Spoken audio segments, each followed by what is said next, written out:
We're here this morning with Mr. David Adams.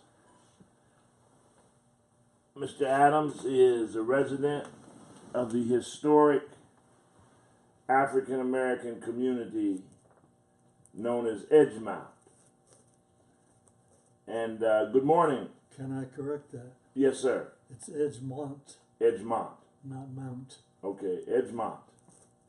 Thank you for correcting that. I've called it Edgemont all my life. And since you've been here more than my life, Edgemont. Good morning. Good morning. How are you this morning? Good. I'm glad about that. I want to start off this morning, Mr. Adams, with you telling us when you were born, where you were born, and how you came here to live in Edgemont. January 15th, 1923, Columbia, South Carolina. Came to Harrisburg when I was maybe 6 years old with an uncle. And I lived on Cameron Street at that time. You were the only child that came at 6? Yes. Okay. Now, I have to digress a little bit because I have relatives from Columbia, South Carolina who are the Pettises and the Wilsons. Geneva Wilson actually married a Wilson. They were from Columbia, South Carolina. I used to go down there when I was young, 7, 8 years old, and stay for the summer. So you've been in Harrisburg then since 1930. Around that around time. 1930. 2930. 2930. And so that was the beginning of the Depression. Yeah. Did you know what it was as a black man to experience the Depression? I mean, was it any significance in how you were living and then when the Depression came? Didn't mean anything to me. Didn't mean anything. Was that because of your age? Because it went on for a little Probably while. because of my age, yeah. It went on for 5 years or so, and so you would have been 10 or 11, closing in on the end. Did your uncle participate in the program that was started, the Works program, post? He had a business of his own. Beautiful. He had a used parts lot, and he had several areas out here just loaded with wrecked cars. Isn't that something? And this is in the 30s, the 20s and the 30s, so these Yeah. were like Model Ts and Oh yeah, DeSotos and Yeah. all kinds of cars. yep, right up the hill here. Was he in Adams also? No, his name was Jackson. His name was Jackson.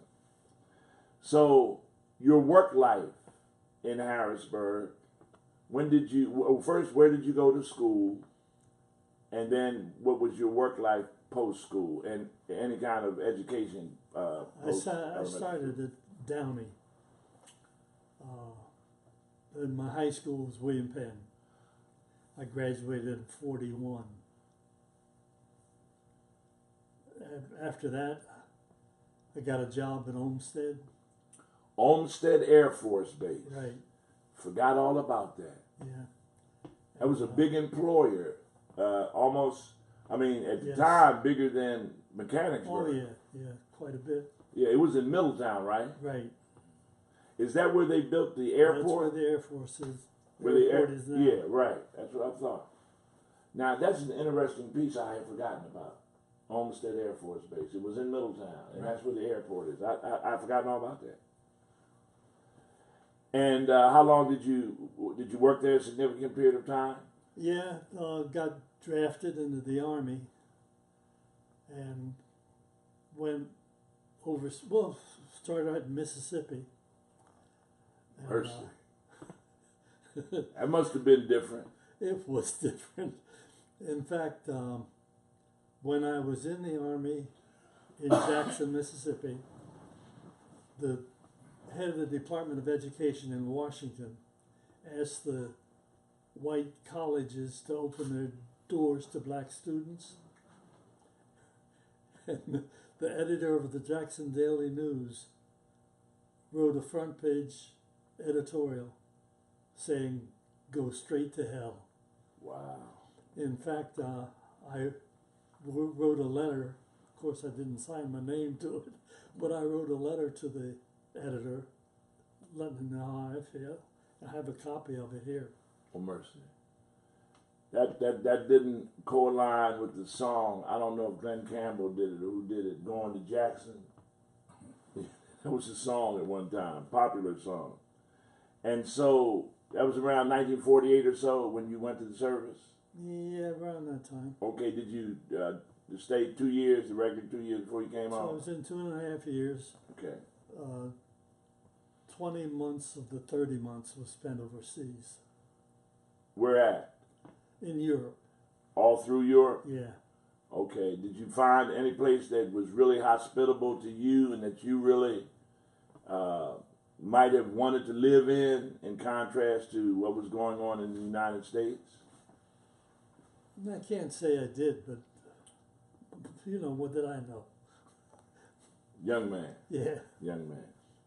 So you get back home to Harrisburg And I go back to Olmsted. and you go back to Olmsted. Yeah. They had the job waiting for you? Yeah. That was good. So they used that. Now, when you were coming up in Harrisburg, what did discrimination look like? Like it always had. You know, there were places you couldn't go. In fact, there was I guess that was a restaurant at 13th and Market. The Hill. Yeah, The Hill Cafe, that was notorious. you couldn't go there.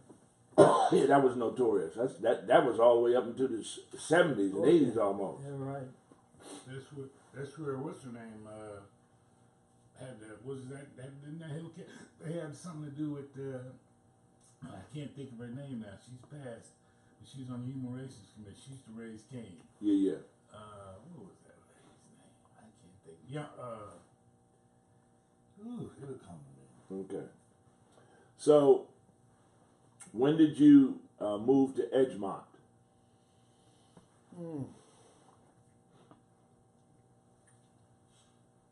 Good question. After I came out of the Army, I lived in the William Howard Day projects, Okay. and the rent changed because of my salary, I guess. And at that time, I bought a lot out here from my uncle and built this house over here. Well, I had it built, I didn't build it.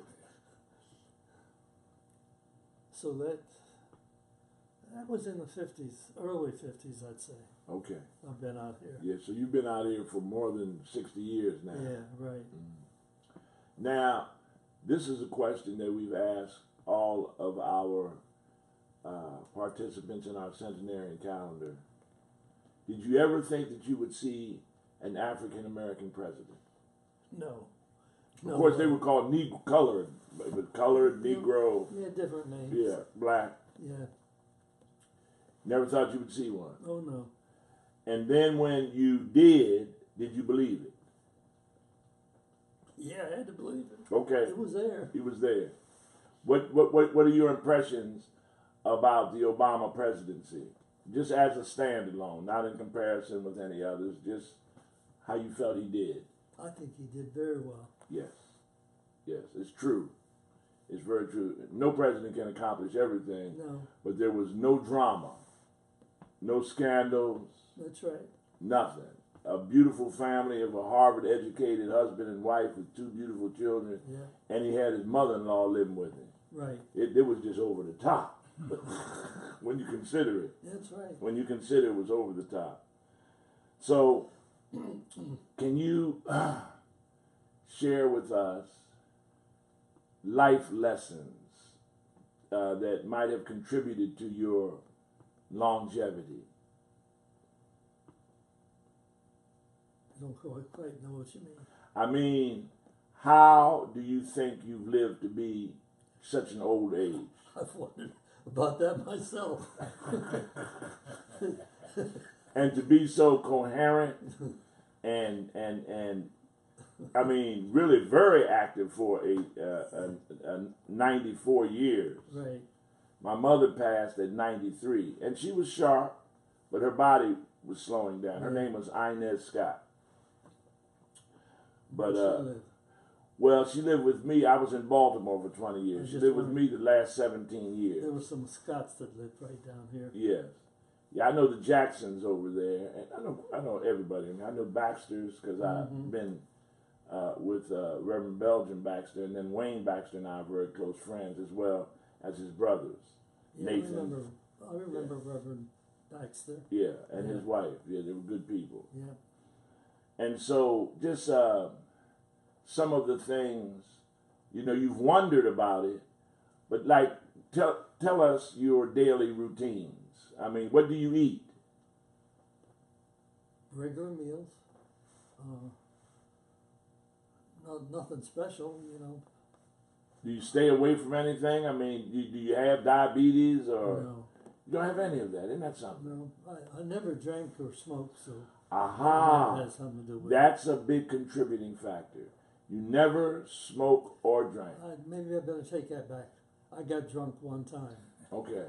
My buddy had just gotten out of the Navy, and he had a birthday party. So we celebrated this. I got too sick to die. So you never want to do So that I again. gave that up. That's beautiful. Now, were you married? No, Did you ever have children? no. I adopted a son Oh, beautiful. That's wonderful. who lives here. That's a wonderful story. Now, is he in his 60s now? No, he's in his 40s. Oh, He's 45. so you didn't adopt him until you were I was 50. you were 50. Yeah. That's beautiful. Isn't that a wonderful story? That's a wonderful story. That's a wonderful story. Were you related to the Adams that were like Mickey Adams? I don't know Okay, the name. he was in Harrisburg, a city. They were nice, very nice family. So, Bernard, what about Bernard Adams? My brother. Okay, Bernard Adams. Okay. His I his know son that. was His son killed was a with police that officer. with that hand grenade thing. Right. Okay. Because I worked for the city back then, yeah, Mike, Okay. did you investigate that? and yeah. Well, Bernard was Was the my dad. brother's son, really. Okay, all right, He was on the police force. right. What was your brother's name? Julius. Julius Bernard. Colby Julius Burns. Adams. That's what I was thinking. Of. Julius Adams, a real nice man. I did know him. Okay. I did know him. And so, let's see. Two more questions that we have. Your longevity, we're going to say, has a lot to do with your lifestyle. Active lifestyle, didn't smoke or drink. Man, that's pretty much in athletics. Yes, active lifestyle, yes, sir. And did pretty much, eat pretty much what you want to. Yeah, That's good. Now, everything in moderation, would you say? yeah, Good. Even moderation. right. And then I want to ask you for a life verse, if you have a biblical verse or just a motto, you know, for living life that you might want to share. Live and let live. That's a strong one. It's a very, very strong one. You know, I would ask you not to just tell me what that means to you now in 2017, to live and let live. What does that mean to you? Hard to explain it, you know, but treat everybody the way you want to be treated. Yes. Yeah, it's sort of in conjunction with the biblical passage known as the Golden Rule. Oh yeah, As you would have others do to you, do unto them. yeah, that's it. Yeah, right. Yes, and so that's a beautiful thing. Any church affiliation? Any church or civic affiliations you want to highlight? Not really. Okay. Well, Are you participating in that veterans thing that they're doing on that Black Veterans program? has anyone interviewed you Yeah, for? there was some guy who came out to McDonald's one day and talked about it. I haven't heard anything since then. Okay. Okay. Brian Wade. That's Could the one be, we're I talking don't know. about. Yeah. Okay. But you should be. I'm gonna make when I speak with him, you absolutely should be because you was in Jackson, and you should see that document. That's an important historical document. Could I get in that? Yes, sir.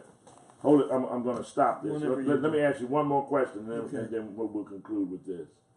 Your last response was live and let live, right? Mm-hmm. Okay.